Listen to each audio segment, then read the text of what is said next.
গতকালকে আমরা দেখেছিলাম ঈশ্বর, কিন্তু ঈশ্বর খেলার মধ্যে গোল পায়নি। এখন দেখেন এই Phulchand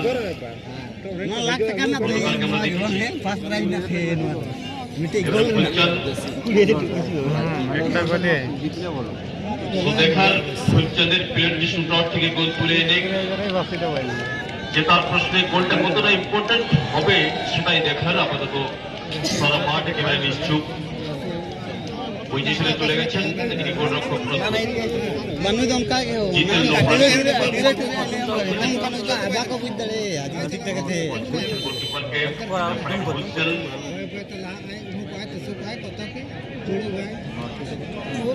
style particle 2 minute 3 minute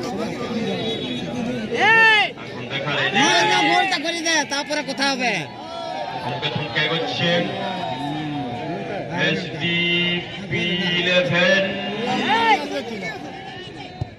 এবং